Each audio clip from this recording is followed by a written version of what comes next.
My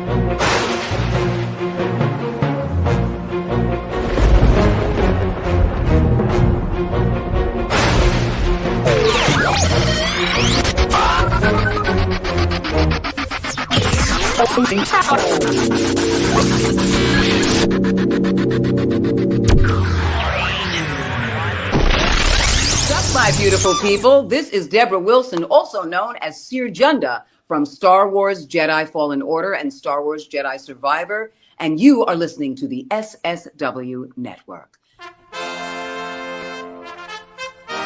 Star Wars action figures collection, each sold separately. He found out that Vader was his father too.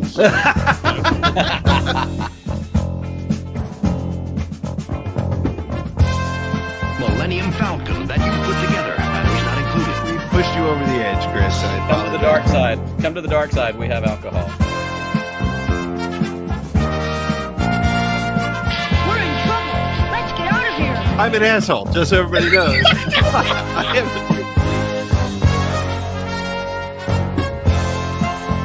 buy a droid? Sure, what you got? It's R5D4 and the Power Droid. No. Action figures each sold separately.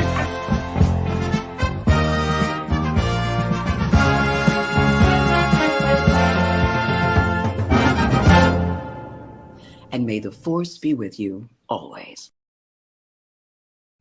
Welcome to Force Connect, the only live Friday night Star Wars conversation coming to you, well, live on our YouTube channel at the SSW Network, youtube.com/@the-SSW Network. I am Pete Flintzer. I'm one of your hosts. I'm joined, as always, well, not as always, as usual, right? Because sometimes we shift it up a little bit, but we got Chris Ryans, Nick Milkey hanging out. Nick, how are you doing, buddy? I'm doing fantastic. Last time I was here, we got drunk for my birthday. And last week, I took Friday off because we went out of town. And yesterday was Thanksgiving. So now I'm back doing what I love, hanging out with you guys. Getting drunk for your birthday a week. And for my not birthday. Right, sure. Absolutely. On a Friday night. Chris, how are you doing, buddy? How are things? I'm ready to go. I've been pre-gaming, so to speak. Okay. Excellent. So I'm ready and I'm doing good. Feeling good. Excellent. Well, this guy gets it. This guy pre-gaming is I didn't have the time to do that tonight, but I'll catch up real quick. But it is the day after Thanksgiving. We're now officially in the holiday season, and so we're going to be hanging out and talking about a couple things. We got a busy show. We got a whole bunch of things. It's like Star Wars news was kind of dead during the strike and during the strikes and for our own reasons, right? We decided not to talk about it, but now it was very nice of them to save a handful of news and activities for us to talk about tonight. We're going to talk about Dave Filoni's new job. We're going to talk about the rumoring or the rumblings around the new Daisy Ridley film. We're also going to talk about some Black Friday deals that are happening, some Star Wars holiday deals. We got a full list that I want to walk you through a little bit later.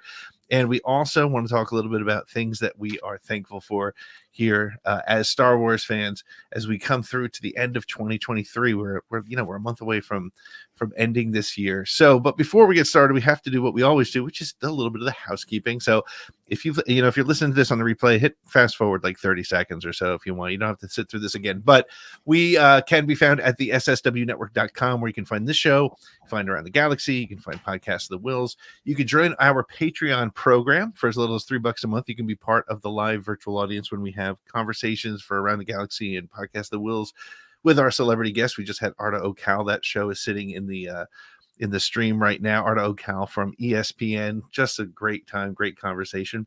Follow us on all your social media channels at the SSW Network, including, the ones that we would like to be on, but we just don't have the time or I don't know. Like, as much as I felt kind of out of touch with Twitter, like I feel even more out of touch with like Threads and Blue Sky all those others. I just can't keep Actually, Chris had a post on Facebook today that was the one from what was the Bumblebee Hive? Oh yeah. And it was I guess we're doing Hive now. And then in the comments, like a year later, Chris was like, or maybe not.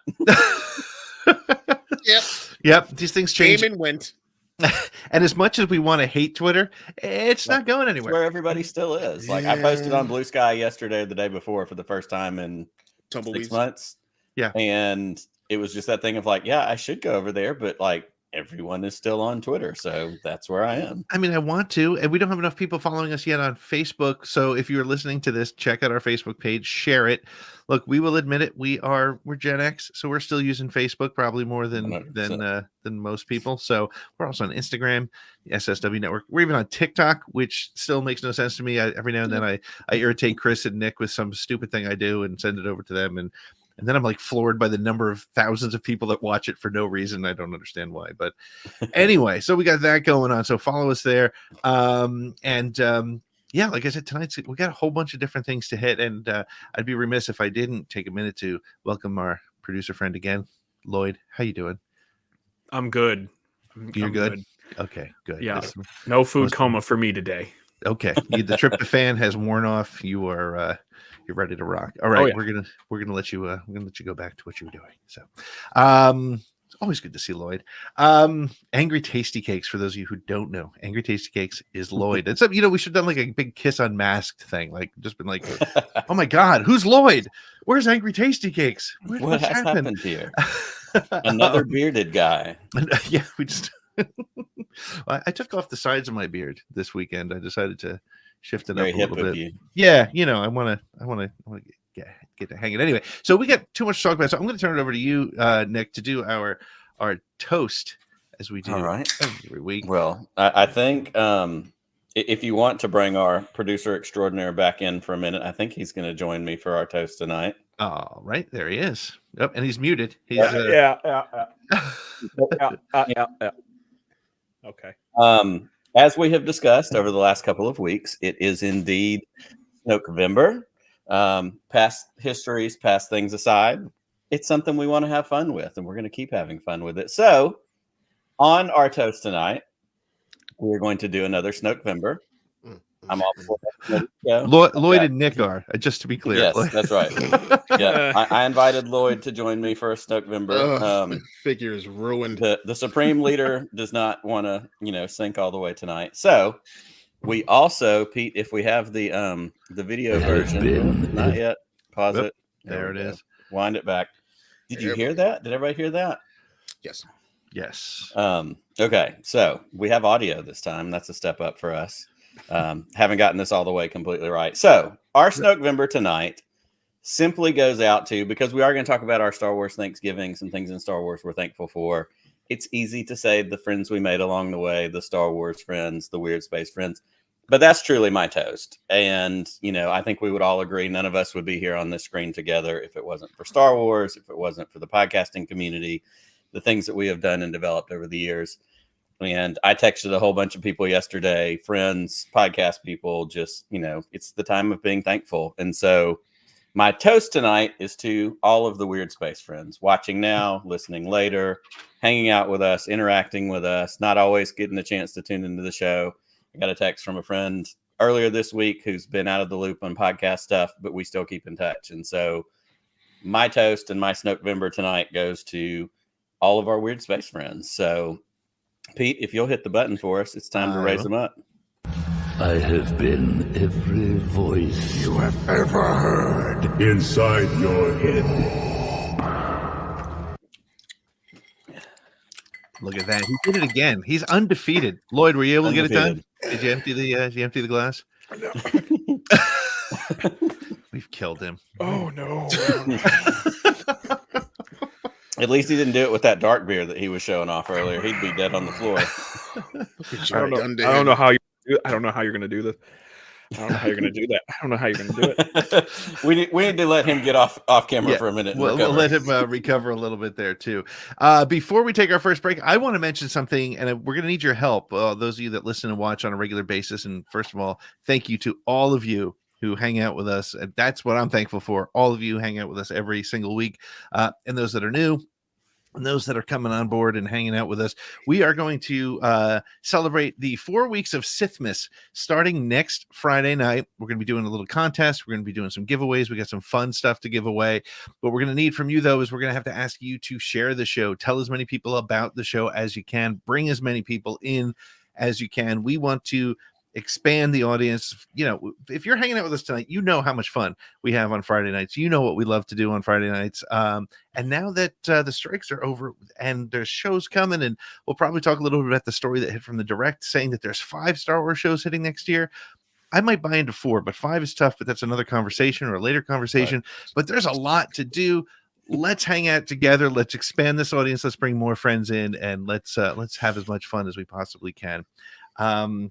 But why don't we take our first break? And when we come back, we're going to talk about some of the news that we heard about this week. Dave Filoni, Daisy Ridley, some other cool stuff happening. And we will be back with more Force Connect in just 1 minute.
And we are back with Force Connect, the only live Friday night Star Wars hangout where we take your calls. We're going to take your calls a little bit later today because we want to hear about what you think about some of the news that has happened. We want to hear what you're thankful for from a Star Wars perspective, or even if you're thankful for something. We're an equal opportunity thanking machine here, and we just ran a commercial.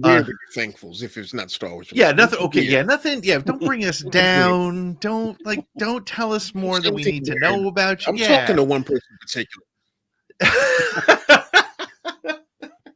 Looking in the chat right now. Is he there? He's got to be there. I'm sure he is. All right. Weird, man. Anyway, so we just ran a commercial. If you were watching on the live stream on Friday night for our t-shirts, head on over to the sswnetwork.com or sswnetworkshop.com. Use the code holiday23 and you're going to get 25% off all of your orders. If you guys don't mind, I have been collecting a list of all the Star Wars sales that are happening as a result of the Black Friday, the kickoff of the holiday shopping. So if you don't mind, I'm going to read through some here. Feel free to stop me if there's anything on here that you think sounds cool that you would like. Like, for example, right now on Amazon, they're running 40%. Hold on, I'm going to actually freeze my credit card in a block of ice real quick. Okay, yeah, why don't you go do that? Hold on. Just so that this doesn't create more problems down the road. The good news is I'm not putting links in here because I don't have them. But okay, so Amazon is running 40% off on select Star Wars gifts through the 27th. Citizen watches, if you've ever seen, and I know I saw them at the Star Wars Celebration. They have 15% off Star Wars watches till the 26th, which is what, Sunday. So you want to hit that. Diff Eyewear, Nick and I both got some Diff sunglasses this year. Yes. They have 50% off all of their Star Wars styles right now, which is a phenomenal deal. Funko, I'm not even going to read that because I'll start spending money. I'm just kidding. Although it is 50% off Funko Pop collectibles, advent calendars, ornaments, and more. I don't need that. That's no, I'll stay away from that. What else do we have? Her Universe, listen to this, has 70% off of some of their Star Wars styles from the 20th to the 27th. Joy Jolt, have you ever seen those glasses? They're like they're, of course, Nick's seen them. They're cocktail glasses. They have buy one get 50% off through the 28th. Roosevelt's, who I am sick and tired of because they don't sponsor us, and they're all over the place, but they're having 60% off. I know a lot of people love that stuff. It's an interesting company for sure. Star Wars Fine Jewelry, which is a specific. I think Holly Fry does some stuff with them as well. Yep. 60% off on their stuff till the 27th. And the last one I'll pull on here is because it's absolutely ridiculous, and I'm sure my friends at Lucasfilm don't want to hear me say this, but Thomas Kincaid Studios, who I don't understand, but they have a really cool Star Wars collection. And it's 25% off that collection with the code FORCE25 between now and the 29th. So, and that's just some of the stuff. Entertainment Earth has stuff going on. FYE has buy one, get one 50% off of action figures and pops. Again, wish I didn't read that one, but there's a lot of cool stuff happening. But again, more importantly, if you want to support us, head on over to sswnetworkshop.com and use the code holiday23 and you'll get 25% off. Am I missing stuff in the chat? I'm sure I am. No, well, I feel like I want to address this because TW said, I'm sorry, Thomas Kincaid, Star Wars. Yes. First of all, Thomas Kincaid, famously dead since 2012. There are still visionary. The painter of light, as he is known, the painter of light. We knew about this all through like the 80s and 90s and the paintings that were in, like, you know, I don't want to offend somebody, but like your mom's house, your grandmother's house. So, you know, there's a very specific market for Thomas Kincaid paintings, and there are also Star Wars Thomas Kincaid paintings. So yes, TW, it's not too late. Get you some. You can get yours right now. And as I said, 25% off with the code FORCE25 before the 29th, which is going to be here before you know it. It's going to, so go get your stuff. It's just wild, but there is a bunch of stuff going on, and we'll post some of the stuff up on our Twitter over the next couple days as well. Make sure my favorite of that list, honestly, is the Diff eyewear. The glasses are about $150, but it's 50% off. They're really cool. They're really good. In fact, I'll be even more honest. My wife stole mine.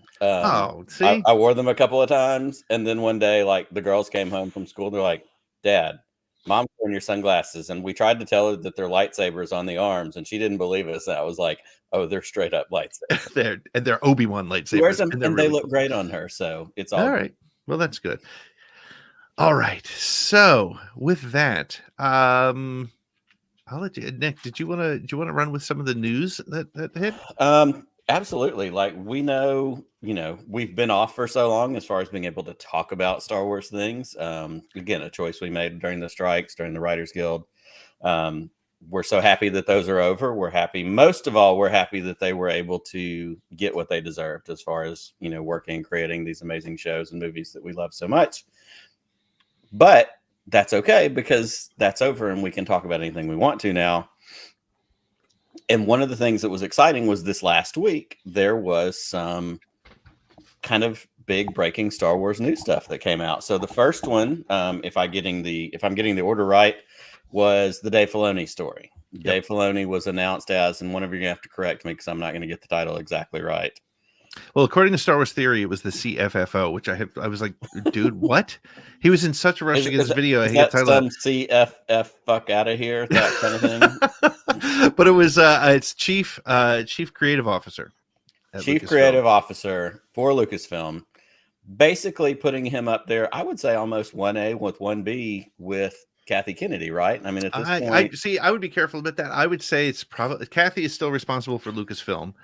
Sure. And so he's that, but I think it's also referenced that it gives him a lot more control over the Star Wars creative as it goes, right? And I think Chris, correct me if I'm wrong, but I think he said something about he's always been sort of coming in later, but now he's going to be more earlier involved, right? Yeah. So now he'll be ground floor with the. I'm sorry, no, but now he'll be ground floor with the creativity, you know, going into it, like you know, helping stories, hopefully, not hopefully, but you know, to fit in canon or whatever with everything going on, and just making sure it's top notch, you know, going forward. So yeah, I'm all for it. And I think it's Kathleen Kennedy, and then it's Dave Filoni, and I keep forgetting Carrie Beck, her name. Yes, Carrie Beck. Yeah. Yep.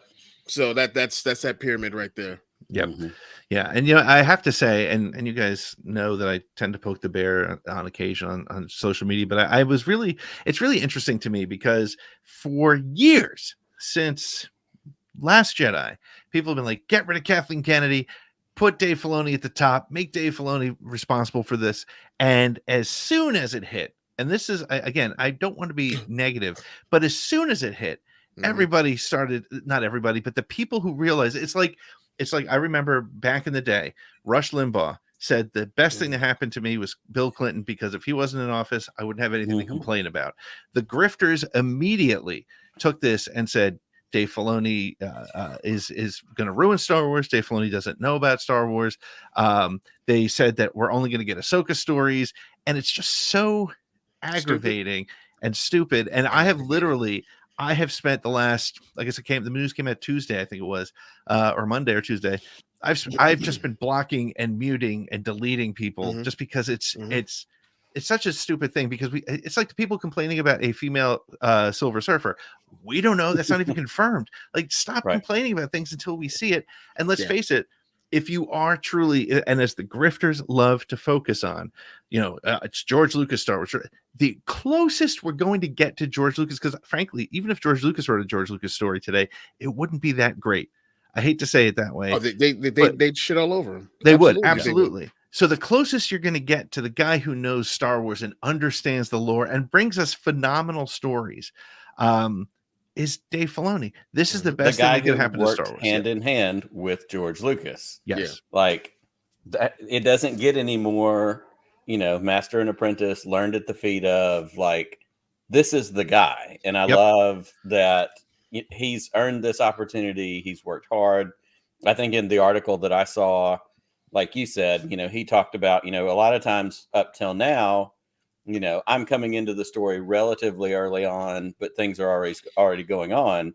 He's now at the very beginning of this. He's, planting ideas, planting seeds, also still traffic copping, like Woodsy said, Filoni getting the Feige position, like somebody who's directing that traffic with a singular vision. No offense to Kathy Kennedy. I love Kathy Kennedy. She's, populated the movies of my childhood, but she has a wider range, at Lucasfilm, at, Disney. Dave Filoni, I mean, she's still Star Wars, but like, he's even more dyed in the wool Star Wars. Like, she didn't come from Star Wars. She came from, Amblin, and she came from Goonies, and, all these other things. Like, this has been Dave Filoni's deal since, when he tells the story about getting the interview with George and thinking it was a joke from, he's at Nickelodeon or wherever he was, or Cartoon Network. But like, this is the thing, him coming in and being at the top of this going, this is a good way to go. And I'm completely here for it. And I love the idea of somebody guiding these paths. You don't want it to feel scattershot. You don't want it to feel like, hey, we're throwing a bunch of things at the wall and we're trying to see what sticks because we don't have anybody in charge. Like, it just, again, the Feige comparison, whether it's exactly a 1-to-1 to that same position, the idea of somebody in that similar role, shepherding, holding the keys, guiding the path is what I think resonates and makes me excited. And look, I think, and this is the goofy thing about it is, I think this is perfectly timed because I think Kathleen is going to retire sometime in 24. Okay. I don't think that's just my guess. I think that's when her contract. Calm down, Grifter. Is it write it down? Bold prediction. Okay. I think she'll. I mean, she's what, 70 something years old. Your eyes are turning red, dude. I know, the lasers are coming out. She's proven her point, and I think that, and that's the other thing that's crazy about it is what more to blame for anything you don't like about Star Wars. Okay. I don't care. And honestly, you guys know my opinion on the Rise of Skywalker. You know that I don't love everything. I'm a real fan. Like I hate the phrase real fan, but what I mean by real fan is like real fan of anything. I'm a Flyers fan, but I don't love every choice they've made. Right? I don't love everything they're doing. But at the end of the day, any issue you may have had with Star Wars, whether you didn't like a movie, whether you felt something was rushed, whether you didn't like the fact that directors came and went, a lot of that comes from Disney, the Disney side of things, because Disney set expectations. Disney's paid $4 billion. They had financial targets to hit. They made decisions based on financials versus anything else. Kathleen Kennedy did her best to manage that boat. But now you have somebody like Dave Filoni who's in place, who's going to be able to literally manage the stories. The Feige example is perfect. Yeah. And I think the timing is perfect because we have 3 movies on the horizon that are now going to make sure there's connections. And it's going to make sure that we don't go too far outside the lines and have to pull back. Right. I think somebody said it. I don't remember who it was, but I thought it was a very good point. And of course, it's always hindsight is 2020. It would have been great to get the movies and the series we're getting now before we got episode 7, 8, and 9. But we didn't, right? And it would have been great to get the Clone Wars before Revenge of the Sith, but we didn't, right? So let's just enjoy these stories where they are now, and they're all coming from one sort of centralized place. Sorry, I got pretty passionate about that, but I think that we're in a spot where I think this Filoni thing is the best thing to happen to Star Wars since Disney, right? And take that however you like, but that's where I'm at. That's exactly the comment that I was going to make, and I know we've talked about this in recent past, because 10 years of the Disney buyout was what, last year or this year or whenever it was. We've asked the question, where were you when you heard, and all that kind of stuff. And I don't remember exactly where I was when I heard that Disney bought Star Wars, but I remember the thought that I had when I found out that Disney bought Star Wars was that this was a good thing, because what I knew from growing up and having watched all Disney movies of all different stripes, the old school animation, all the way up through, Honey, I Shrunk the Kids, everything else, Disney's good at story. And I knew that. And so what I wanted for Star Wars was somebody to be in charge of it that was good at story. So that was my core feeling when I found out Disney bought Star Wars. That was the positive. That was what I was excited about. I had the same feeling when I got word earlier this week with Dave Filoni in that same position. I felt the same way I did when I found out Disney bought Star Wars, because I went, oh yeah, this is a good thing. It makes sense. This is the person that you want in charge of it.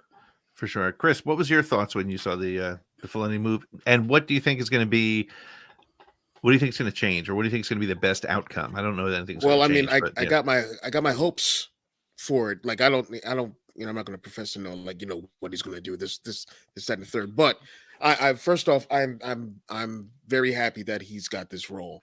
This is something that I think it's been a long time coming. I'm glad that it's happening, and he is, the Kevin Feige for the franchise.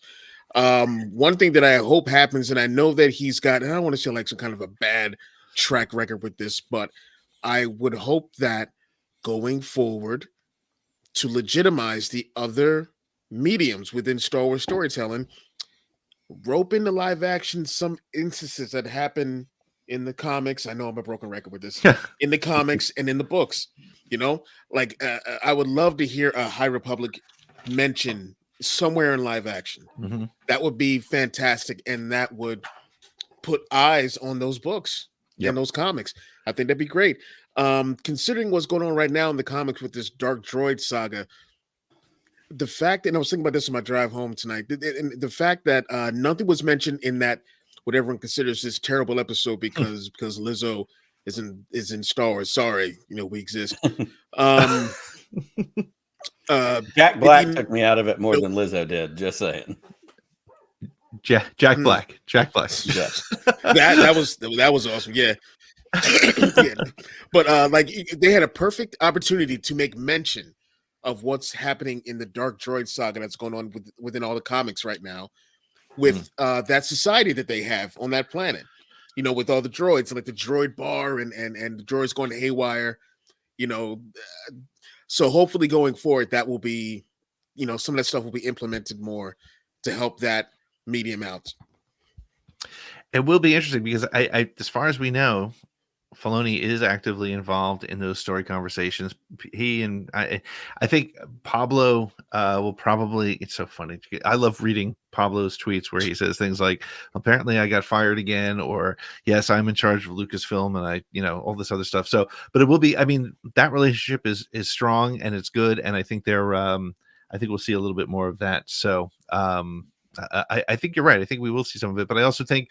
As again, and probably another episode on the horizon, but the things that happen in comics, I think they can reference them well without having to put them out front and center. I think it's the the same. Yeah, it doesn't. I think as long as they make sure that you don't have homework, which has always been the biggest complaint from anybody, right? And I think that's still some of the stuff that we saw with Mando. I think a lot of people said it about Ahsoka. We all loved it because we were all Rebels disciples. But if you didn't watch Rebels, you might have missed something. Now, again, so, but I think Filoni is a smart enough storyteller. And again, having learned from George, he knows how to get those stories told and told right, I think. So. Yes. Well, there's a couple more stories that we want to hit on. We want to talk about the Daisy Ridley story. We want to talk about the content that's on the horizon. Then we also want to hear from you about what you're thankful for as a Star Wars fan as we go into the rest of this holiday weekend. If you're picking this up on Monday on the replay, hope you had a good Thanksgiving. But we'll be back in 1 minute with more Force Connect. It's Star Wars radio-controlled R2-D2. 2 9-volt and 2 C alkaline batteries not included. You can make R2-D2 move, beep, and flash his light by wireless radio control. Hey, let me try it. You can make R2 move forward, Look out, Dad! backward, turn, and beep. Hurry, turn, Dad! Radio-controlled R2-D2 from the Star Wars collection by Kenner. Escape pod landing. Where am I? It's the new Star Wars Land of the Jawas that you put together. Action figures sold separately. You can move the action lever and make the Jawa capture R2-D2. R2, are you all right? What are they doing to you? You can raise the elevator and make R2-D2 disappear into the sandcrawler. Hang on, R2. I'm right behind you. Me too. Kenner's new Star Wars Land of the Jawas. Action figures each sold separately.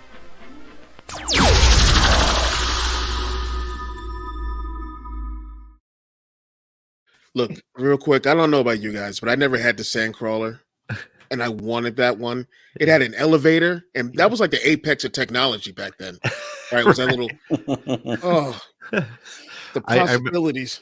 My friend Mike had it, and I remember that the cardboard sandcrawler just got creased and wrinkled and destroyed, but those were the days. Those were the days.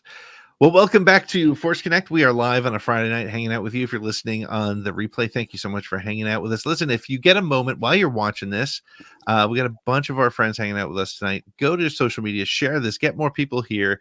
I don't say it enough, but hit the like button. And if you're not subscribed, why aren't you? Subscribe to us right away if you can, so that way you can find out when we put up all this stuff, plus other crazy stuff that we put on our social media channels and our YouTube channels and things like that. So anyway, so we just talked about Dave Filoni being promoted to chief financial officer, apparently, according to Star Wars Theory, but chief creative officer, doing, taking on a really important and I think needed role. But that wasn't all the news we got, Nick. What else did we get this week? Well, we got a quote from Daisy Ridley, and Daisy Ridley, which we know from her appearance at Star Wars Celebration in London, that story is going to continue. We don't know, at this point, what it's going to look like. Is it going to be, it's the rebuilding the Jedi Order. I think we have that was a little bit of the tease, whatever they dropped. We don't know anything about a trilogy. We don't know, is it a one-off movie, any of that. So up to this point, that's really what we've been excited about. She came out on stage. She was beautiful. She was, showing up, being welcomed and received as we knew she would be. So then earlier this week, we get an article or an interview that she, popped into at one point. And of course, when you see, as we've mentioned, and as we tend to mention sometimes on this show, the grifters, the people who, want to lead with clickbait and headlines and that kind of thing. The headline that was led with was, hang on, I've got it right here. Essentially, she said, it's not what I expected. Right. And that's what they led with. They led with, it's not what I expected. And everybody, Ryan Johnson subverting expectations. I was say, Ryan Johnson, Luke Skywalker, Mark Hamill, and very famously at the beginning of, Last Jedi and that whole thing, Mark said, I don't like this. It wasn't what I thought, whatever. But the part that nobody ever pays any attention to is the part where he comes back and says, turns out I was wrong. This makes sense. It was the way to go. It was whatever. So same thing, another article, another clickbait, another story. But the quote that she says is, and just, pulling this from an article real quick, she said, I'm very excited. The story is really cool, Ridley said of the new film. I'm waiting to read a script because obviously I don't have any other updates. It's not what I expected, but I'm very excited. She said, starting the Hollywood Reporter, she said, I haven't read anything, but I know the story. It's really worth telling, worth exploring, and I think people will be excited. So, of course, that's the part that we want to hear. We want to hear that follow-up. It's not what I expected, but holy crap, I'm excited about it. And It's interesting. Go ahead. There's a quote. There's a piece of the quote that I'm surprised more people haven't picked up on. I saw one person mention it today. I wish I could remember who it was because I'd give him a shout out here. But within that same article in Variety, once again, Anthony Bresnikan coming in big. She says, "I know the storyline for one film. That's not to say that that's all it is, but that's what I was told about." I mean, that's a multi-film quote, right? I mean, that's where we're going with that. Chris, do you think we'll get more than one story, more than one Daisy story? Yeah, that'd be cool. And it doesn't have to be a trilogy. Let's, we can put that to bed. But I mean, like, one or two movies or whatever. Do it. Yeah. 7 movies. Do it. I mean, you guys have met me. Just what's that phrase? Gimme. There it is. Okay, there it is. If this was 2 weeks ago, we'd have to drink when you said that, but we're past that because we're grown up. Oh, I'm gonna do it anyway. Yeah, okay, fair. Cheers, gimme. Here's the gimme. Here's the gimme. Yeah.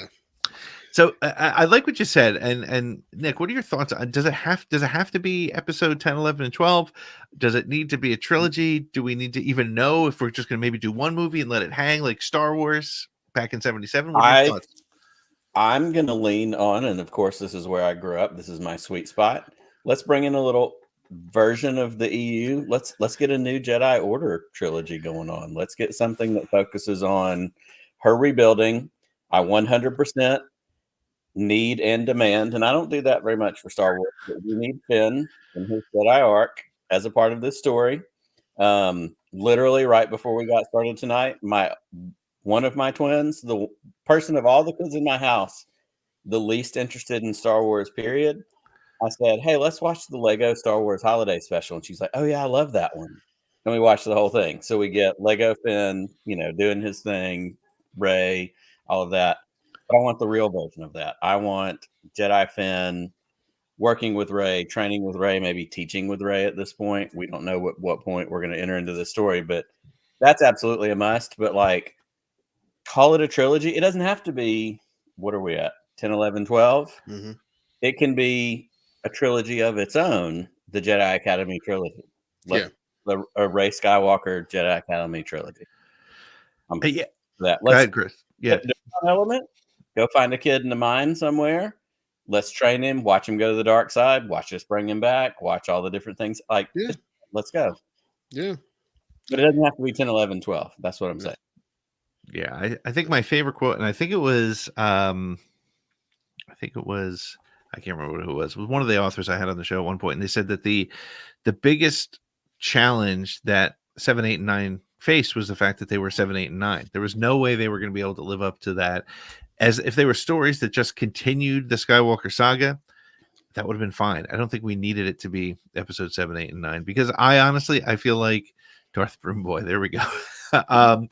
I honestly think that, it's funny when I watch episodes 7, 8, and 9, it doesn't feel like episode 7, 8, and 9. It feels like just more stories. I feel like there was too much pressure on it to close it all out. And I don't think they needed to do that. And I don't think they need to do that with the new stuff. I think it would be great just to have Daisy continue that story at one point or another. Mm-hmm. What do we got? We have TW McKay. What was he just saying there? We just had it up on the screen. He was saying he'd called this before. You could do an opening crawl, something like Star Wars, the new Jedi Order saga, episode 1, and a film title. Like, again, why don't we have everything else? We have Solo, a Star Wars story. We have Rogue One. Like, this is not a shoehorned. It has to be, because that's the whole thing. That was the Skywalker saga. Yeah. Boom. Those 9 movies, that's the Skywalker saga. But that doesn't mean you can't have a trilogy that's not the Skywalker saga. She's Rey Skywalker. She's claimed it. Awesome. Here for it. No problem. But it can also be the new Jedi Academy trilogy or the Jedi. Like, it can be so many different new Jedi Order, even better. It just, we don't have to put it in a box. And we're going to get to that later if we talk about some of our things we're thankful for. But it's good. I think that as long as you're talking about boxes, I would say stay away from trilogy, because then you're forcing yourself to finish the story by number 3. Maybe it ends in number 2. I mean, honestly, that was my feeling walking out of The Last Jedi. Was that's where that could have ended, right? They were just sort of they were regrouping, they were starting fresh, and you could have started again, so. And that begs an interesting question, because one of my biggest complaints with The Last Jedi, which I don't have as many as you do, Pete, but at the same time, Rise of Skywalker, not Last Jedi. Rise of Skywalker. That's what I meant. Yeah, Rise of Skywalker. I needed them to Harry Potter that and make the last one 2 movies. I needed that extra time to develop and flesh out those stories. Or one good movie. Yeah, or would have been fine. It's the same thing with the last season of Game of Thrones. They needed 2 more episodes to dial in the thing. I didn't care. I wasn't mad at what they did. They just did it too soon. Like, you sped it up, fast forward, whatever. Right. I agree with that. I mean, I think the truth is in the editing. If you realize that Ben Solo had literally no lines other than "ouch" after he was saved by his father and Rey, by the ghost of his father. Yeah, or the dream of his father, or whatever it was. Cool. Yeah. So no, it's exciting, and I can't wait to see where it goes. Nick, there was also some other news about what we can expect in 2024 from the Direct, I think it was. Yes, there was an article that dropped on the Direct yesterday. I texted you about it because, like so many other things, I don't always know which outlets, can we kind of lean on, which outlets. I'm not sure that they're 100%, but they're manageable, I suppose. It was a relatively non-clickbaity, kind of situation, but it was the idea that upcoming in 2024, there are 5 possible Star Wars releases, which, in the words of Chris Ryan's, gimme, I want them. Let's get them all. But just running through them really quickly, we have Skeleton Crew on deck, and that feels pretty straightforward. We feel like, that production was way on down the line before the strikes. Like, I'm a little bit surprised that we didn't get at least a full trailer at this point in 2023. There was some early speculation we might get that show this year. Yep. And then it got pushed out a little bit. We've got the Acolyte, which, for everything that we have heard is mostly done. That's another one that kind of feels like right on the cusp of a trailer, a date, something coming out. So those 2 feel pretty secure. Bad Batch season 3. Season 2 ended in February. Yeah, it was pretty early this year, wasn't it? Yeah, it was early this year. So 2's been over for a while. Not to say that animation is faster than live action, but on some instances it might be. It might be easier to get those series out. So those 3 feel pretty reliable. We got an announcement at some point that we're going to get Tales of the Jedi, Volume 2, Season 2, however we're packaging that. Again, animation, might be able to work on it, through, lockdowns, not through the strike, of course, but, that seems like something that could be plausible for 2024. The one that stood out to me, the one that Pete kind of pinged back on when I texted it to him, is the other thing they cited in the article was Andor Season 2. I would love nothing more for than Andor Season 2 to be in 2024 and get all 4 of these things. I mean, all 5 of these things. That seems like the biggest reach and stretch based on the shutdown from the strikes, the amount of time that people weren't working. And the only real reason that could happen is if they were farther along the line in production than we all, were aware of at the point that everybody had to stop working. So I'm here for all of it. Of course, I want all of it, but what do y'all think? What are the most likely? What is the biggest wish? Is it Andor 2? Chris, what about you? What's that word? Gimme, just gimme, just put it, get them all out, and then have one premiere, like one show every day of the week, for like a 7-month stretch. Just episode of the episode, just new news every day. Gimme. Sorry. I would say I don't know if Andor is going to be able to be finished to air in 2024, because everything had to just stop. So maybe that will get pushed back a little bit. But I mean, the animated stuff, I think we're getting all that plus Skeleton Crew this year for sure. Yeah, I think so. What's interesting to me is I think the next one will be Skeleton Crew, because as Nick pointed out, there was a point before the strikes that I think it was pretty much like all but said that it was going to be out this year. And I found it very interesting and probably strike related that they haven't given us anything on that. We haven't even seen. There's been no trailer. I mean, just for the people who saw it at Celebration in London, and those that have seen bad copies of it online, but it hasn't. There's been no promotion of it, which is very strange. Which makes me wonder when in 24 it'll happen, right? I would have expected if it was going to be January, which would make sense. Because if you think about it, you got 5 things coming out. You probably want to do one in January. Yep. You're going to want to do then probably animation, right? So I would say you're going to do Skeleton Crew. You're going to do Bad Batch 3. Let's call that March timeframe. Again, assuming, and then Acolyte over the summer, like when we had Ahsoka. Remember last year with Ahsoka, and how we're trying to predict when the show is going to come out. Yep. Because when the Funko Pops are released. Yep. Mm-hmm.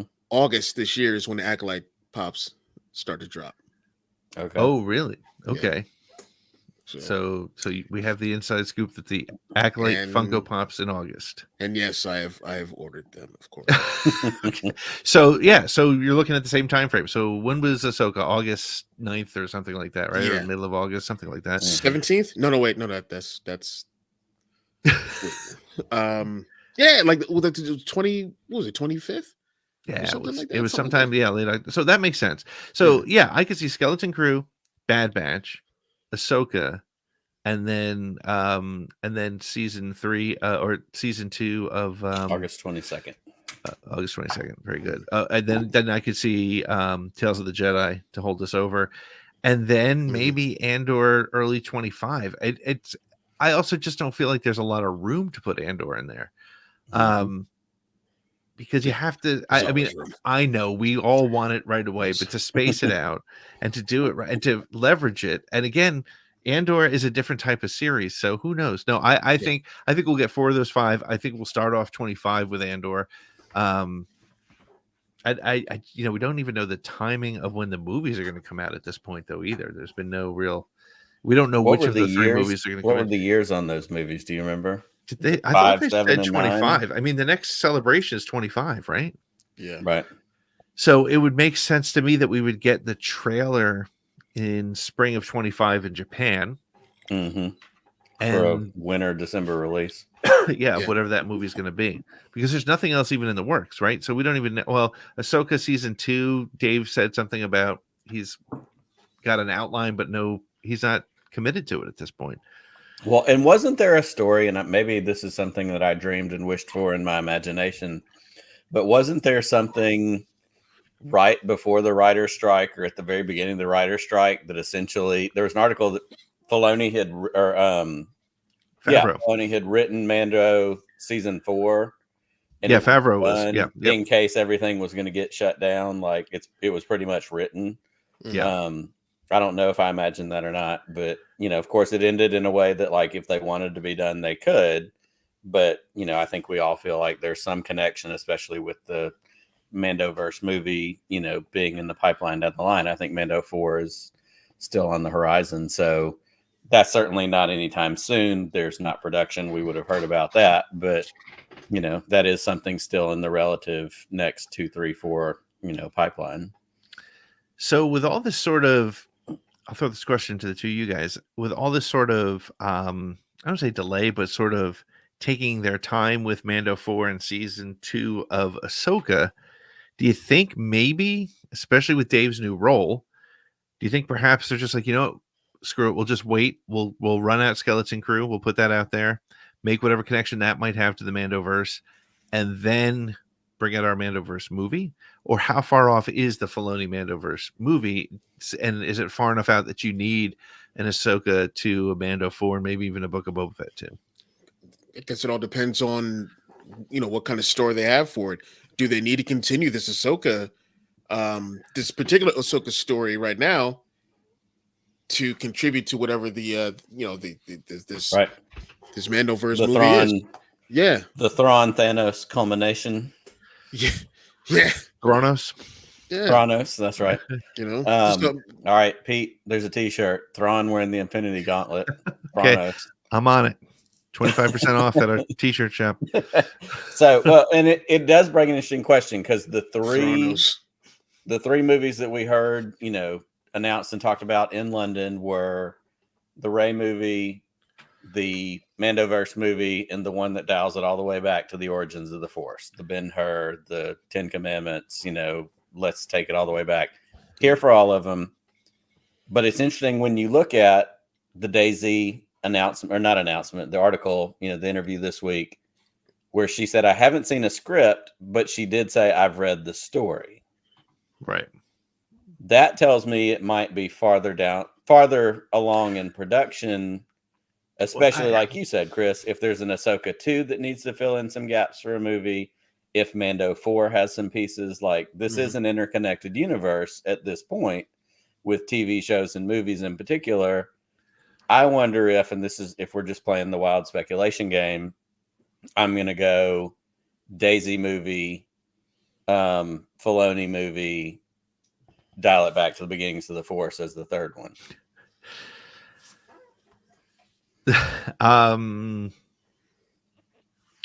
It's an interesting. I honestly, and this is like the most speculation. It's an interesting time for a Star Wars fan, right? Because we've known about these series long before. We knew about the Acolyte before they even started filming it. We knew about all these other things coming. It's a very vague spot to be right now, but it's again, I think the Filoni thing is going to change everything. I think Disney though is extremely conservative now because they have, honestly, what was the last Disney hit? I mean, Wish is out now. Nobody's going to see that.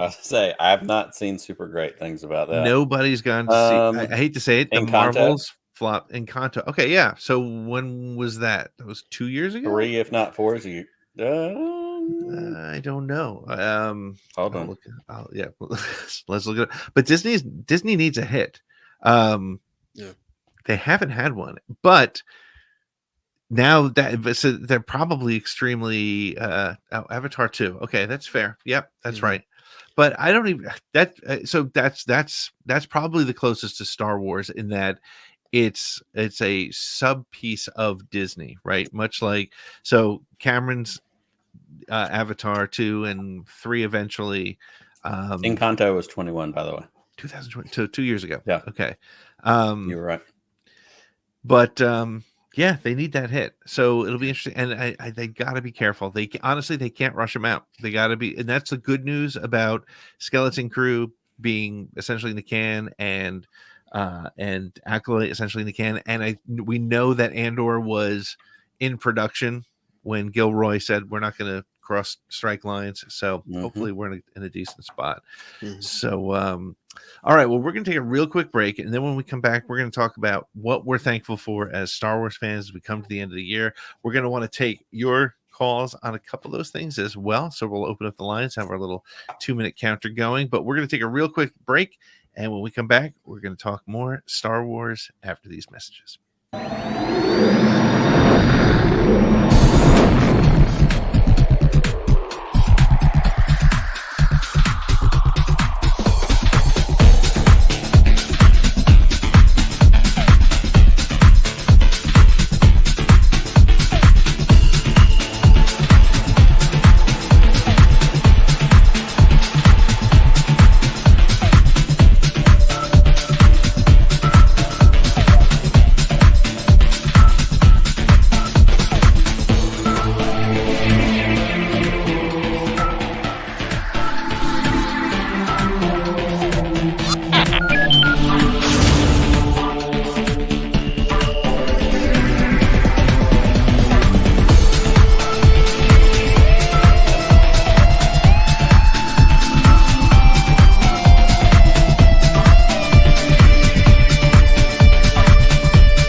We are back talking Star Wars, talking about whatever you want to talk about. Well, we're going to guide the conversation at this point. It's too late in the show to let you just talk about whatever the hell you want to talk about. We talked about Filoni. We talked about Daisy. We talked about the upcoming projects. So there has been a lot to be thankful for as Star Wars fans over the last couple of years, but this year in particular. Nick, why don't you lead us on this segment and tell us what you had in mind? And we will. I'm going to put the link in the chat as you put this together. We're going to want to hear from you as well. 100%. Originally, when we texted back and forth about this idea, I kind of challenged the three of us to each pick three things that we were thankful for in Star Wars. I keep hitting my clipboard tonight. Yeah, because I'm a grown up in a Gen X and I use a clipboard, bitches. That's what's up. But that's a weird tablet. Can you zoom in? I can't swipe. It doesn't work. Anyhow, old. That's what I do. But as we talked about this idea, I kind of challenged the three of us to come up with three things in Star Wars that we were thankful for, kind of go around like we like to do. I did also feel like it was the great opportunity to introduce a new kind of standing house rule for the show, which is anytime we list things, because we do this on occasion where we come up with, like Chris came up with three things and Pete came up with three things. If one of us has one that somebody else came up with, that feels like the perfect opportunity to take a shot. So sure. If we've got three things in Star Wars you're thankful for, current, whatever, I will go first. I didn't write mine down because I don't. My clipboard broke, so I didn't write mine down. You had a virus in your clipboard, and you got to get it debugged. You got to call the Geek Squad. Geek Squad. Yeah, exactly. Again, we are not sponsored by Best Buy, but would be happy to be. So please, that's right. Best Buy, hit me up. The first one I have as something I'm thankful for is honestly, and we talk about this all the time because we pride ourselves on being, three Gen X guys, Star Wars fans. We've been through all of it. I'm thankful that we still have Star Wars because I went through the dark times. I went through all the EU novels, all the times where I thought, really, there's not going to be any more. And it's still here. And we say it more times than we can count. If you told me when I was in, 1992, hey, there's a buttload more Star Wars coming and there's going to be TV shows and movies and all this other stuff, I'd be like, what are you talking about? They're not doing that for us. We want it and it's not coming. So my first thankful thing is just that everything we have, it's very cliche. It's very, an easy low hanging fruit kind of answer, but that's my first one. So Chris, what do you got? What's something you're thankful for in Star Wars right now? The Phantom Menace. I'm very thankful of the Phantom Menace because, growing up, I just thought all Star Wars fans were like me and my brother, and a couple of my friends who we just loved it all. Not to like kiss up to anyone. It was Star Wars. We just love Star Wars. And I'm very thankful to them for them to be, some of the douche canoes that they are, because that just kind of helps bring me back to reality with how people are. But I'm it's not a joke. I'm literally thankful for them that they are the way they are, so that it makes it like easier to find more like-minded people, and it helps to and we can appreciate all the things we love more. Outstanding. I love that answer. Pete, what about you? What's your first one? My first one, I'm going to go super simple, is I'm very thankful for Jedi Survivor, because that was the best entry into Star Wars video games, I think, since the Star Wars X-Wing versus TIE Fighter, meaning it was a great follow-up to a great game. I spent so many hours on that. I'm not a guy who generally completes games immediately and like has like an objective to just go and complete the game. But you're not a first weekend guy. I am not. But Jedi Survivor, holy cow! I just was like, nope, I'm not stopping. I'm not going to stop till I get this done. And there was telling. Yeah, it was such a great story. I actually remember you texting you at one point after a Friday night show. We were done. It was definitely late on the East Coast.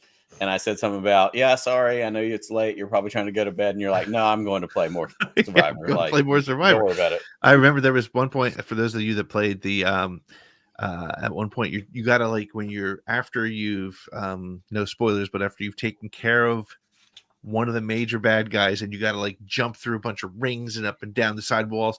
Jack walked into the room while I was playing it. I'm just like swearing like a truck driver because I couldn't like get the jumps right, but I loved it. It was such a great game. It doesn't hurt that Deborah Wilson became our friend earlier this year at the end of last year, and just having her as a part of it, loving Seer to begin with, but loving her more now that we know the story behind the story, and just her as a person. So that's I think that's my first thing that I'm thankful for this year. Absolutely.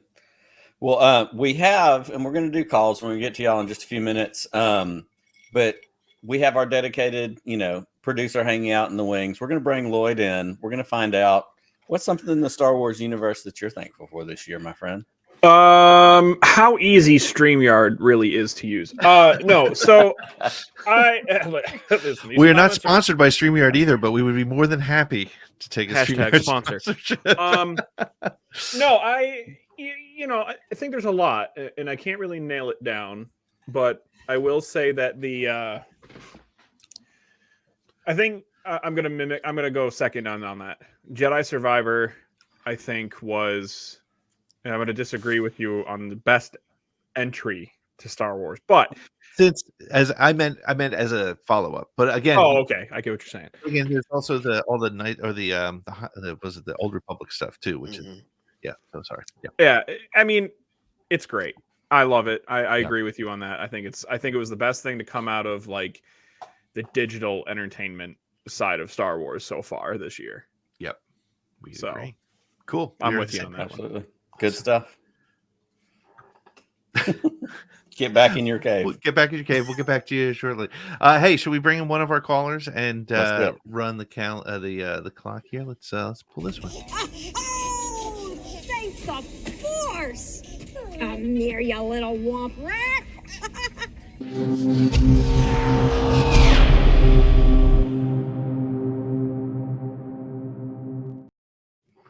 There he is. I'm not expecting this. Force Connect's own Womp Rat. What is that? What was it? It's a Zilla Ray sticker. I have one of those. It's in a box just over here off camera where all my other stickers are, but I have that one. And Disney did have another success. They had Guardians of the Galaxy Volume 3. Okay. Yep. Okay. Good. I'm glad you reminded me of that. That's a good one. Yep. All right. Let's get what you're thankful for, man. I'm thankful for meeting y'all, and all three of you have been on the channel. I'm thankful that I've started my own Star Wars podcast. I've had other people on. I'm going to have more people. Like eventually, I'm going to have Dan from Baraxian. Eventually, I'm going to have Scotty from Bombadcast. And it's great, little familial type community that I've been able to branch out to. And I'm thankful for that. I'm also thankful that I have the peace of mind to uninstall my Instagram from getting into arguments with some of the dumbest chuds on the internet possible about why, they think that the promotion of Filoni means that that's what Kathleen Kennedy's job is, but that's two different roles entirely. A lot of spewing of sexism and saying of what's the agenda, and I was accused of being a femboy, and I'm like, what? No shade to the femboy community, but I'm not one of you. It's just absolutely absurd kind of takes that I have that felt like it was coming in sequence, and you find very similar type of mentality because we also have the disappointment at the box office of the Marvels, which happens to have 3 women and 2 of them of color, and that's also a Disney project. So yeah, they were a ravenous bunch. Yeah, to say the least. Yep. Yeah, well, I think you're wise to this is coming from me is ironic to kind of avoid some of the social media bullshit that's out there. But hey, we are thankful that you have joined our community and have been hanging out with us, and we are very, very happy to hang out with you. And I know you join us as often as you can, so we're very happy to have you. So, and everybody needs to go check out this week's episode of Honest to Claude. Right, Raven, it's fantastic. Hit it up, put it in your feed. Everybody needs to hear from Raven. And I'm working on video compilations of people reacting to me in chat or me saying things on other people's channels. I'm compiling it into a very entertaining video. So You check in with our you're not legal going to be team. ready for it. Yeah. You're going to be like, what is wrong with Eric? Well, I look forward to what that. happened to Baby for sure. Jane. What's wrong with Eric? What's It's wrong all with right Eric? there the same. That should be the name of your podcast. If Honest to Claude doesn't work out, you can be called What's Wrong with Eric. All right, my friend. Thank you so much for calling in. We'll talk to you soon. Thanksgiving. See you, buddy.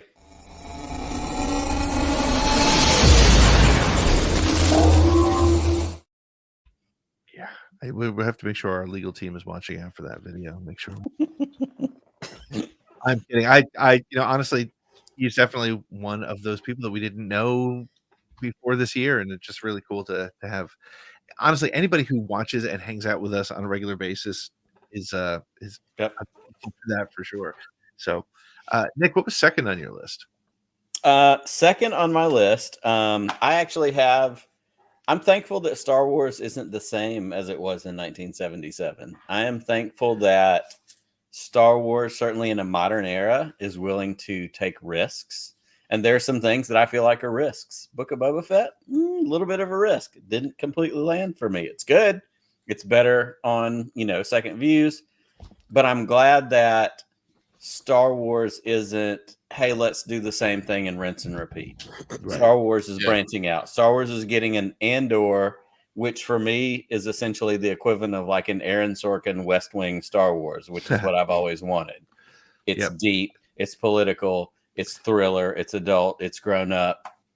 It doesn't have to just be one thing. Pete, from the first time I listened to Around the Galaxy, you've talked about everybody has different windows and doors into Star Wars, where your kid came in, where you came in, where somebody between your kid and us came in. Like, everybody has a different entry point.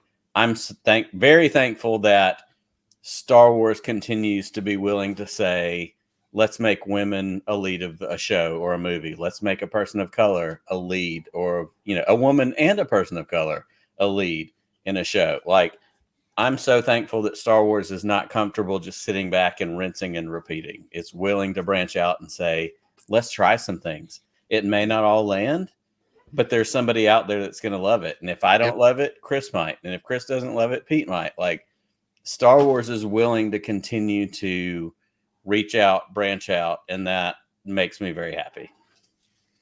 It's totally fair. That's a good one. Cool. What about you, Chris? What's next for you? This may be a cheesy one, but it's not cheesy, or an easy one, I should say. But it's George Lucas. I'm very thankful for George Lucas and his team and everything that they've done as far as creating Star Wars, because what that did was give me the absolute best childhood I could think of, and that's that is the honest truth. It wouldn't have been the same. There's you guys know this. I know that other people really express their love of Star Wars through all the tweets that they do or posts that they do, just to let people know, like, hey, I'm here and I love Star Wars. I get that. And I'm all cool with that. But there's this feeling that I get when I see something about Star Wars, I think something about it. Like it's something that I can't really project to the public, but it's something like just like a really good feeling, and George has throughout the years has been that progenitor, and has made it possible for me to not only have an awesome childhood as far as like the movies and the comic books and the action figures and the action figures and the action figures and the action figures, but also for sparking my creativity. Mm-hmm. I never would have thought about writing or anything like that if not for Star Wars. Like when I was a kid, I had so many Star Wars stories that I used to do with my my action figures, like ongoing Star Wars stories and whatnot, and that helped me to become a writer and start writing in my later years. And I never thought about doing a Star Wars story. I'm like, there's no way. Like, I can't write that. But I am writing one now. And and I really am liking how it's coming out. And Like, I'm hell yeah. hoping to I'm going to try to pitch this thing, but we'll see. But Nice. yeah, it all started with him. that's awesome. That's outstanding. Love that. Love that. Pete, what about you? Second thing. I will say that this year I was thankful for Ahsoka and Bad Batch, because they were two shows. I think it was a good rebound after Andor. And what I mean by that is rebound. And I loved Andor. You all know that I think it's one of the coolest and best Star Wars shows we've gotten. But I was happy that Ahsoka and excuse me, Bad Batch were the way they were, because it was they were two shows that my son was very excited and would remind me, not that he needed to remind me, but would ask me if is there a new Bad Batch? Is there a new Ahsoka out? And that was really cool. That was a really cool thing. He never, like I think I've told you guys before, he didn't make it through the first episode of Andor. And it just wasn't, I mean, I understand it. If I was 11, I don't know that I would have either. But it was sort of the return of family Star Wars with those two episodes, those two series this year. So I was very excited about that. So that's what I would say, what I'm thankful for on that. So, What would be awesome is to see like what he thinks of Andor like 10 years down the line. yeah. Mhm. Yep. You know? Yep. When he comes to visit me in the home, he'll be like, "Dad, I finally watched Andor." I'll be like, "What?" Who's Andy? I'm gonna roll you into the entertainment room and we'll watch Andor together. What? Oh my goodness. Well, hey, we are going to take one more break. We're going to come back and hear from a couple of our callers on what they're thankful for. And you'll get the last ones from Chris, Nick, and I. But we'll be back with more Force Connect in just 1 minute.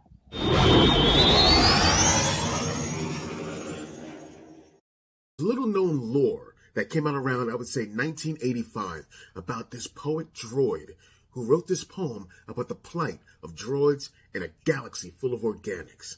I'm not sure in the timeline where this is at. If I had to guess, I would say during the reign of the Empire. But this droid had something very poignant, very powerful to say. Give us your thoughts on this unknown droid's poem in the comments. Without further ado. Stepping softly in a danger zone.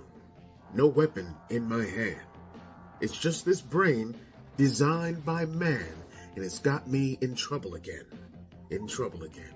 I put my life in jeopardy in the service of my friends. I wouldn't care, but it's a dangerous affair, because I'm in trouble again. In trouble again. In trouble, in trouble, in trouble.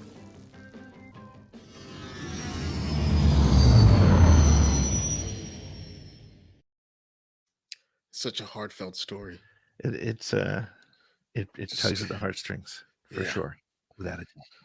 All right. Well, we're back on Force Connect, the live Friday night Star Wars hangout talk show where we take your calls, we take your opinions, we read your comments, and we talk about all the news and exciting things happening in Star Wars. Please like, subscribe, share, rate, and review the show. Share it with everybody you know. Like I said, we are going to kick off the 4 weeks of Sithmas next week, and we're going to give you an opportunity to win some stuff, but you're going to have to share the show. And speaking of sharing, let's bring in Lloyd to get what his second thankful thing is. I'm sure we didn't prepare you for this. In fact, you even DM'd me today, and you're like, "What do I need to know for tonight?" I didn't even tell you about this part. I was just like, nothing. No, You're you good. didn't. Nope. It's typical, by the way. Get used to it. This is the way I act. Listen, I'm jumping between 5 different tabs trying to keep up on everything that's going on right now, and now you're throwing all right, you know what? It's fine. I'm thankful. My second thing is for this beauty here, and I know I've showed it off a couple times. It took 2 years. I'm going to show it off. It took 2 years to get. Yeah. You had to pre-order it, and it took 2 years to arrive at my doorstep. 2 long years. Yeah. So upset. And then But they you got changed it halfway through its production. Oh, you're not going to get a letter opener. You're just going to get a little statue. I don't care. I want my letter opener. Bastards. Fair. That's fair. You hear that? Give Lloyd his letter opener. Damn But it. no, I think really, I think the second thing I'm kind of thankful for is kind of like meeting everybody here. Yeah. And I know that sounds cheesy and kind of silly, but you know, I think Star Wars the past couple years has been incredibly like I want to say it's like World War One. Yeah, you know, like it's very like the community you're talking about. Yes, man. Like you can't just enjoy something without having to defend your position. Yeah, you know, and I started to kind of take stock in that late last year, early this year, and I was like, you know what, I'm going to enjoy this for what it is now. Like I can't constantly be in the trenches fighting for this. No, if you like it, that's cool. If you don't, that's cool too. I don't care.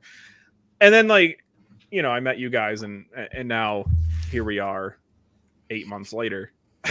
Right. Like, you know, and I gotta say, I'm kind of thankful that I met you guys when I did, because boy, it's rough in them there trenches. Well, my foot's gangrenous. It's bad.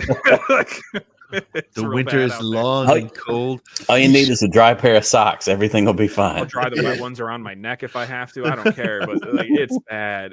You know, but no. So I think that's it. I think real talk. That's it. So that's awesome, man. Well, we're glad that you found us, and we're glad that we found you, and we're excited that you're hanging out with us. So before we get too sappy, I'm just going to kick you out. It's so warm and all right. I'll go back to my hole. Such a bastard I am. It's true. It's true. Yep. Well, hey, should we let's get, we have a couple callers hanging out. Let's bring them in and let's get what they are thankful for. Here we go. Greetings, Exalted One.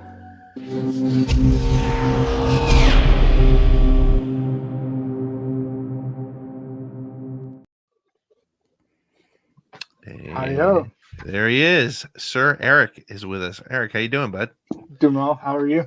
Good. Hope you had a good Thanksgiving.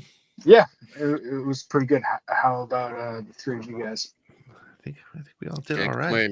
You had a great time. Loki, which is just the way I like it. Loki? You watched Loki finally? Is that what I did. I finished Loki, but that was a couple weeks ago. Yeah, the new tradition. Well, I see the Santa hats on your helmets back there. So I got a Yoda one right here on Deadpool. It's hard to see the ears, but that's awesome. Well, love it. Well, I'm gonna hit the timer for you, and we'll get what you're thinking. Cool. What am I thankful for? I think just to change things up a little bit, the first thing would probably be Young Jedi Adventures. I'm a new dad, and I have my daughter is just over 7 months, so she's not going to comprehend anything, but she likes the bright colors, and she likes nubs. That's her favorite stuffed animal, and it gives me a way to connect with her very early on, right? Beautiful. So that's great. The first thing we did, her first night on this planet, was watch Star Wars, A New Hope. And that's how you do it, buddy. I mean, she probably couldn't see, and it didn't matter, but still, she'll hear about it for the rest of her life. But her first night on this planet, watch Star Wars, so that I'm very thankful for that. Well, now she's gonna grow up and have a stupid Star Wars podcast like the rest of us. Her name is Freya, and I was workshopping ideas. Darth Daddy and Princess Freya. There you go. Like there it is. There it is. That's great. I love it. Yeah. I must also say thankful for finally getting on and watching Force Connect. I followed you guys on social media for the longest time, and I feel like-minded, positive, vibes going on in the Star Wars fandom, and wanted to be a part of that. Also having a lot of Star Wars content for the first time, just a big backlog of stuff I need to catch up on. I've always been up to date, but other responsibilities have, new fathering. Yeah. One quick thing just on the Filoni thing. I need to get something in here, because this is a master stroke from Kathy Kennedy, and everyone needs to know this. I mean, this was probably planned for a very long time, but this is the perfect hedge against every bit of criticism and positive thing that can go well or poorly for Star Wars. Yep. She wins no matter what with this promotion of Filoni, right? If things go well, she's the person that enabled Dave Filoni to like get things going in a better direction, if that's the way you want to think about things. If things don't go so well, guess what? Dave Filoni's probably first on the chopping block. Yeah. We right? tried with Filoni. Look what happened. Right. Yeah. Yep. 100%. So yeah. Well, sorry, dude, I just wanted. No, I'm glad.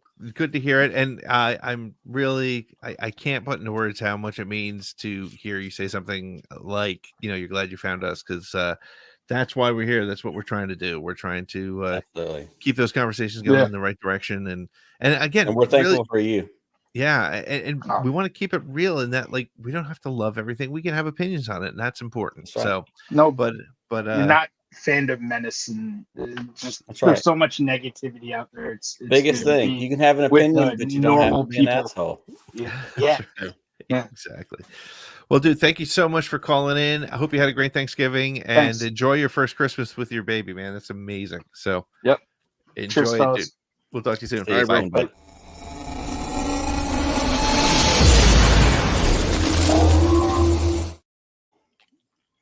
How about before we get to our last thing we're thankful for, why don't we bring in one more caller and see how he's doing.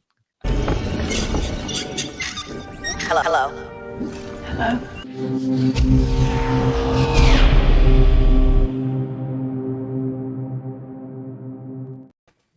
What's up, boys? Hey. Ryan, how are you? Look who it is.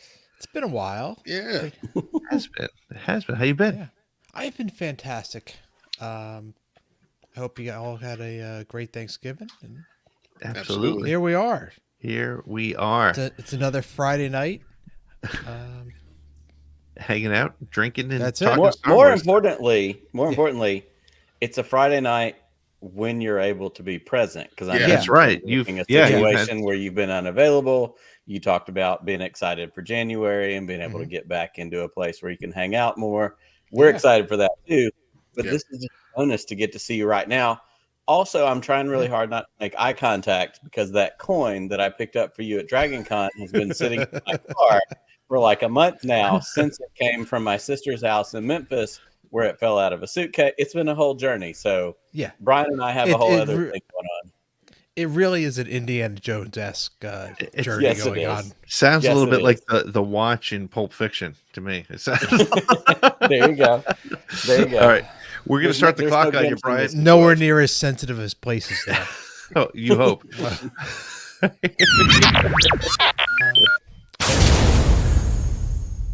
What I'm thankful for in Star Wars this year is Grand Admiral Thrawn.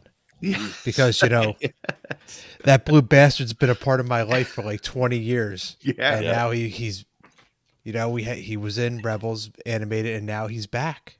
Yeah. And he's going to be our big bad for a while, it seems. I hope so. Yeah, I hope so. What did you think of the portrayal? How did you think it? Oh, I loved it. Yeah. That's awesome. Mickelson is Thrawn after Rebels. Not just the voice, he really personified it at this point. Yes. Yeah. The only person who could come close is Mark Thompson. Yeah. But obviously Mark doesn't do on-screen stuff. No. Yeah. So I think you're right. I think Thrawn coming in as the big bad, that's a huge thing for Star Wars generally. Yeah. Did you hear the Arda Okal interview that we had where he talked about Thrawn as well? I did. Yeah, he's a huge Thrawn fan as well, and it was he hit the nail on the head a couple times there too. Yeah. So. Yeah. Well, and at this point, I laughed as you were talking, not because what you said was funny. But I feel it's important that everybody notices Brian's sweatshirt, which is Nakatomi Plaza. Oh, yeah. Yeah. If you know, you know. One of the best. There you go. Christmas party, 1988. Yep. It is officially the Christmas season. It is. Yes, it is. Yep. Get your Die Hard Christmas movie on. Mm-hmm. Awesome. That's the plan for tomorrow, boys. Excellent. This is the guy who knows what's happening. Anything else you want to add before we explode you here? Let's see. E-Wings. E-Wings canon. Another great one. Yes. Yeah. And Space Beast showing my age. The E-Wings was great. And you know what I loved also about the E-Wing was the 1978 R2D2 action figure that was the R2. Yes. That was And honestly, yeah. And if somebody hasn't, this is something I'm throwing out on the fly. I'm sure somebody has already done it. It's on YouTube like 25 different times. But like that whole scene, but with sabotage cut to it. Oh, like, that's out there. Yes, that's out there. Is it out I'll there? send it. I'm sure I'll it's send out it to there, you. But Yep. Oh, it's so good. Yeah, it's fantastic. Like that whole scene, it's perfect with the E-Wing, with that droid, Sabine, all of it. Yeah, fantastic, amazing. Well, Brian, I'm so glad you were able to join us tonight. And if we don't get to see you before Christmas, which I hope we do, have a great holiday season, my friend. Yeah, and you too, guys. All right, awesome. dude. See you, It's buddy. Good seeing you. Good All right, hanging brother. out. Check you later. See ya.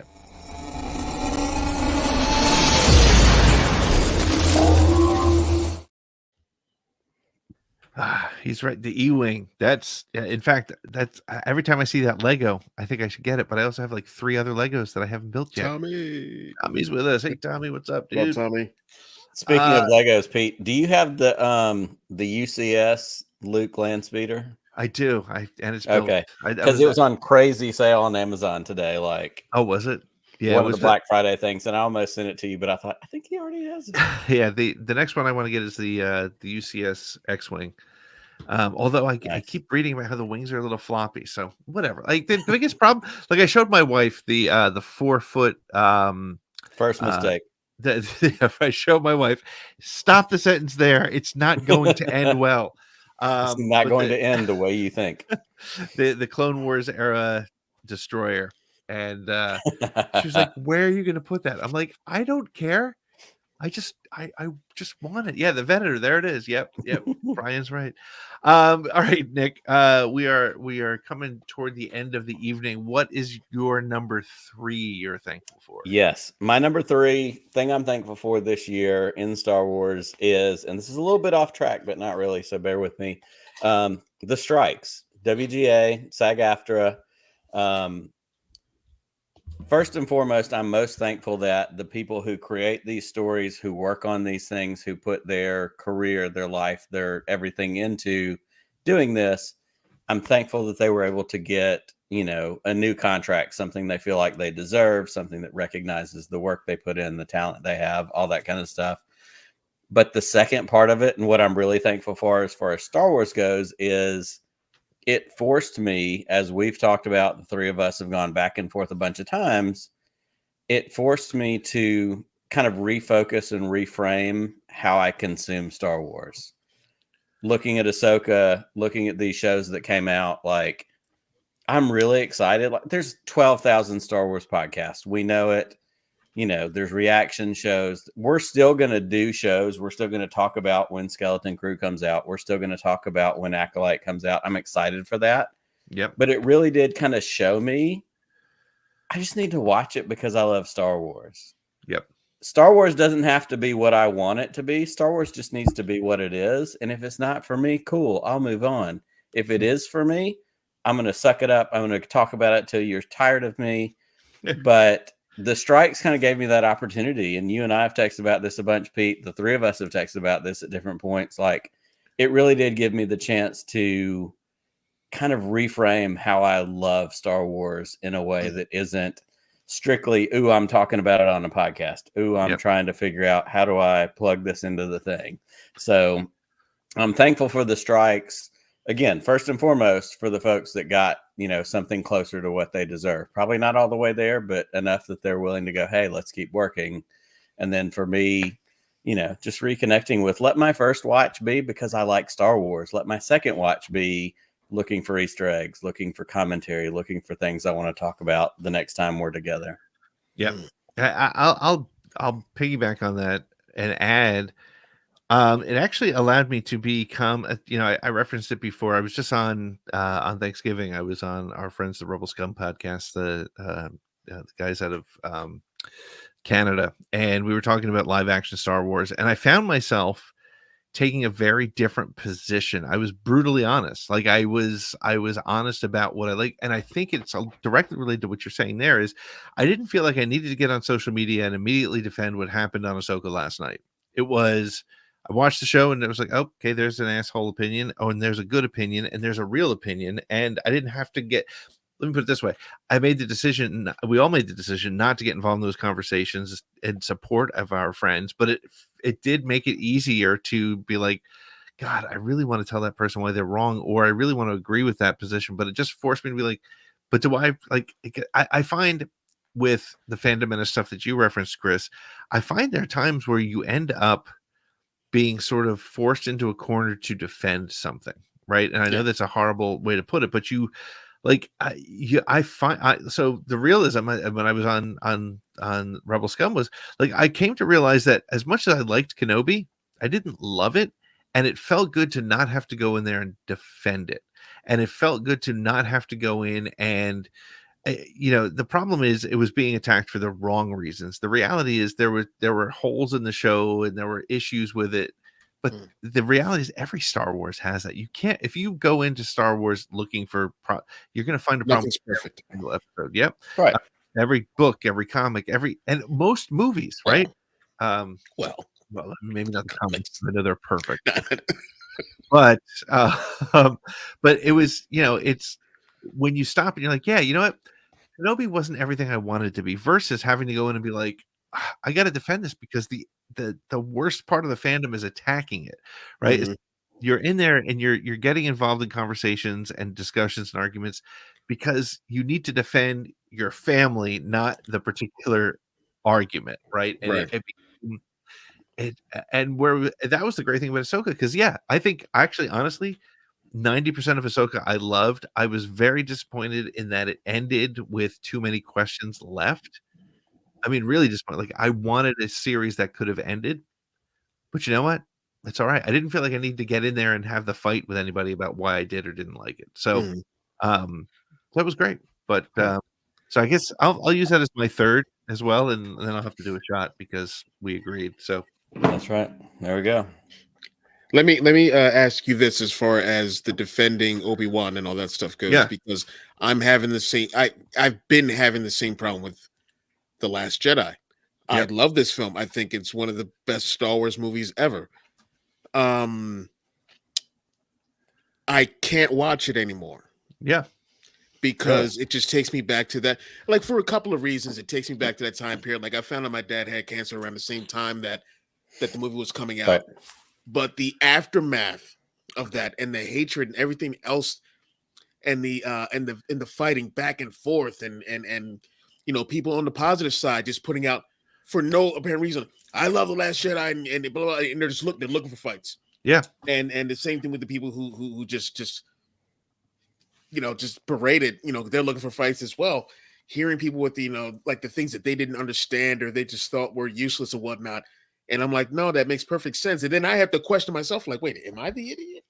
or and so it makes me, when I watch those movies, when I watch that movie in particular, I'm not paying attention to the movie because I'm brought back to all of that infighting.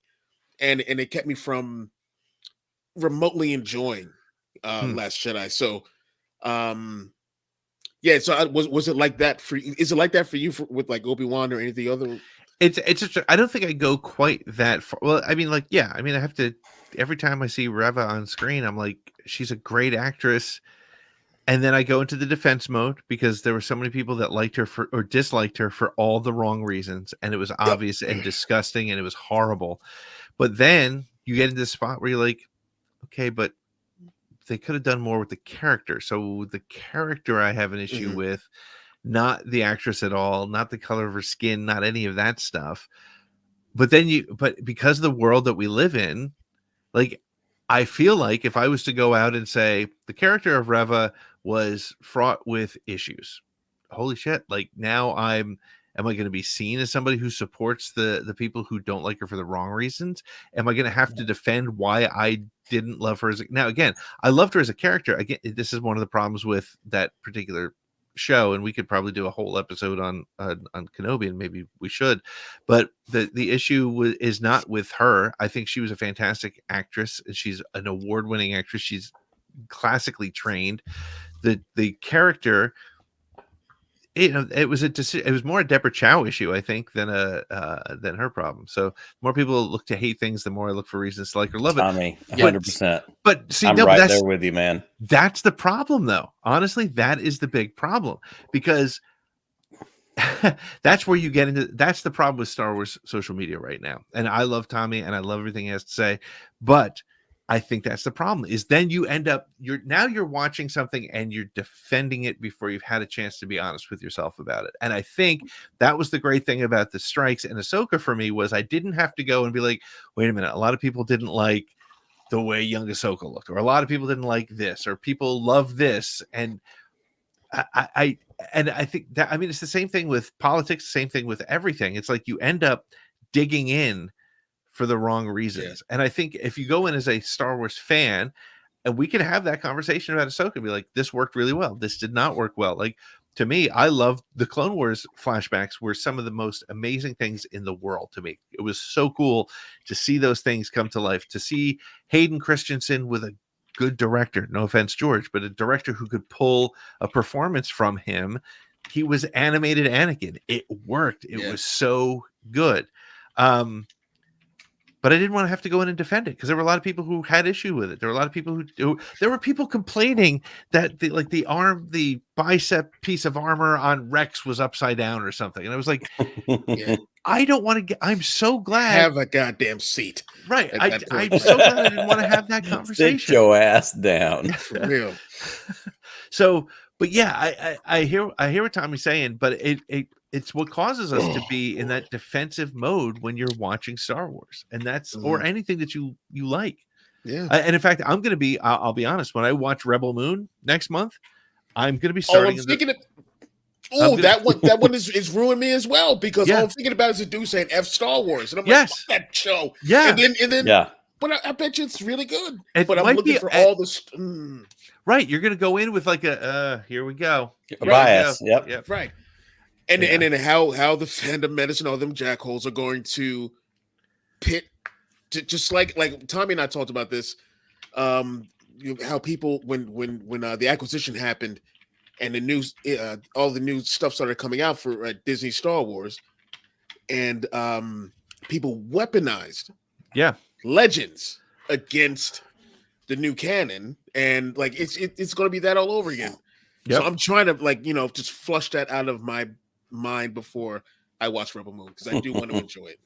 Yeah. Oh, yeah, you're right. But again, this is the problem that we're facing. So I know we're running long tonight, but Chris, what's your third thing you're thankful for? Oh, right. Yeah. Thankful. Yeah. Thankful. Yes. My third one is the broken record once again, the comic book writers, because these guys have taken, just like what Favreau Filoni did, with Mando, but these, all these writers, these amazing writers, Alyssa Wong, Ethan Sachs, Greg Pak, Charles Soule, of course, Daniel Jose Older, Rodney Barnes, everyone. These guys have taken these in between situations and in between the major events, and have just carved out these amazing stories where, as the trilogy is, all the movies, all the trilogies are this wide scope. Look at the galaxy. These comics can just go in and you're on your iPad or whatever, and you just expand that, and you can and magnify these little places, and they just brought a whole bunch of characters who, to me, or to everyone, they could be just as characters standing over to the side, but you always want to know about this character, always want to see these characters in action, like Ethan Sachs, Bounty Hunters. He's done stuff with, and I know there's stuff in Legends, but I don't read a lot of the EU stuff. Sorry, but he's taken Bosk and Zuckuss and 4LOM, and he's, to me, really endeared them. Even after what Bosk did in the last issue of Bounty Hunters, that rat bastard. Man. But I just love what these writers have done with these characters, what they're adding to this universe and and the saga, and I appreciate everything that they've done, and I really want that genre. I'm sorry, not genre. I want that medium to continue making these amazing Star Wars stories. It's awesome. Yeah, no, I want to start reading them. Yeah. That's cool. Right. That's great.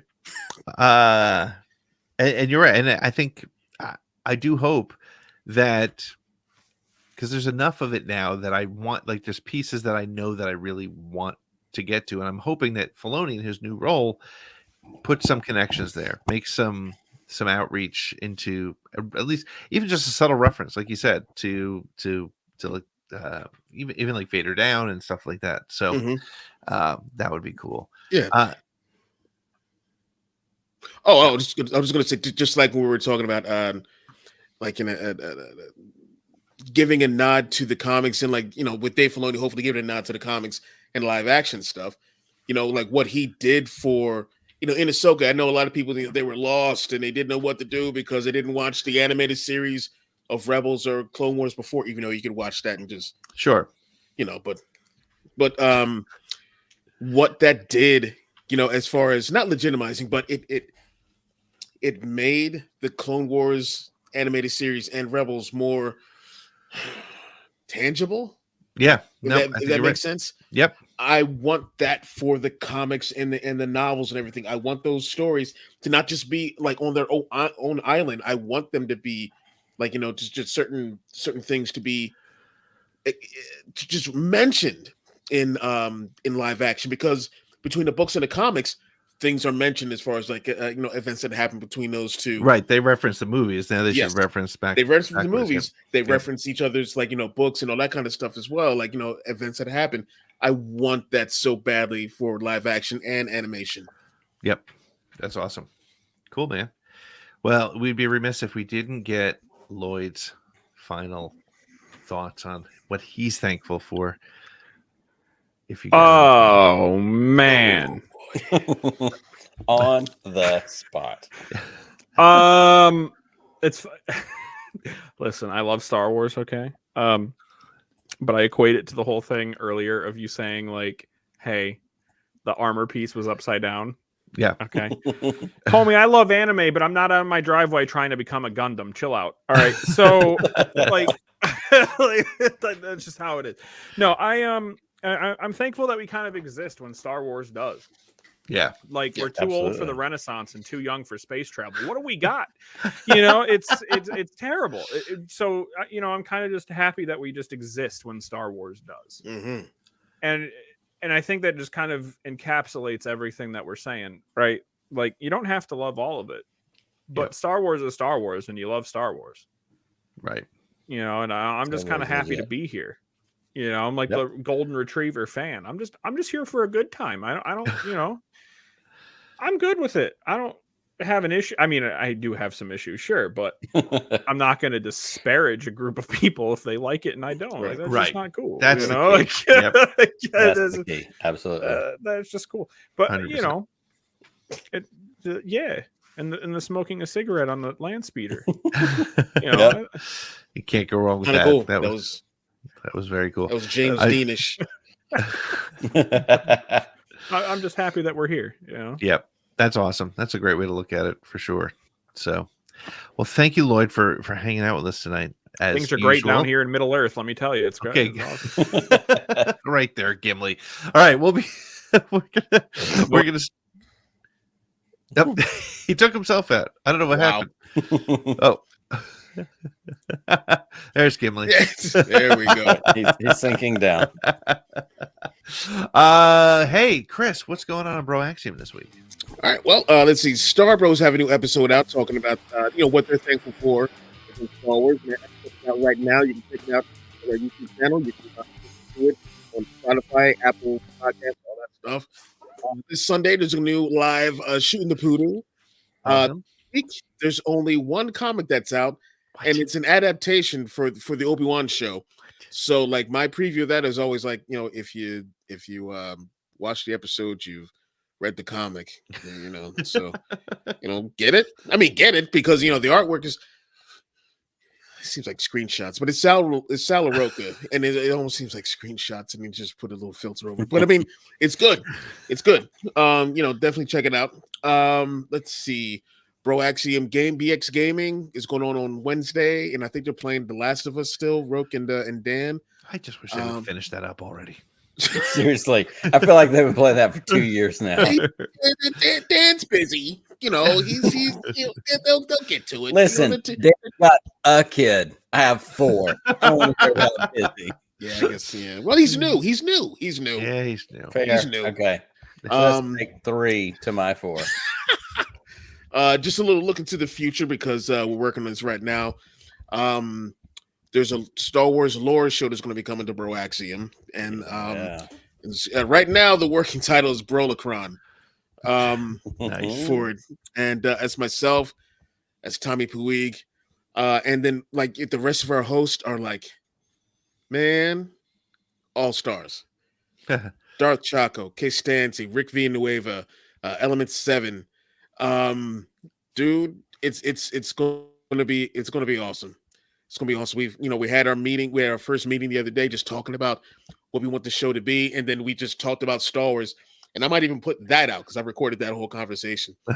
Yeah, so we got that coming out. Dan is about to get back on Reading Rainbow, and for next year. So yeah, 2024 is looking good. Yeah. Yeah, Nice. Brian's right. It's not the same. Nick, what do we have going on? Do we have anything going on? We don't have any guests. Well, I will. Yet.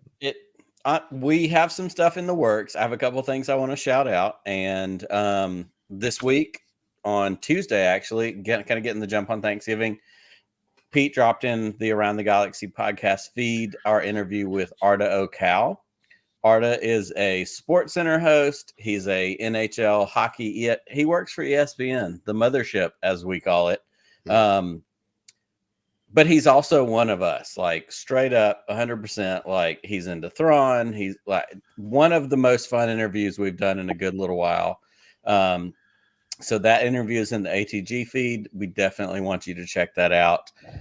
Also, I'm going to continue to put some sauce on the disturbance in the Force. If you live anywhere close to where there's an Alamo Draft House, I know they made some announcements on Life Day on the 17th about where that documentary is going to be dropping.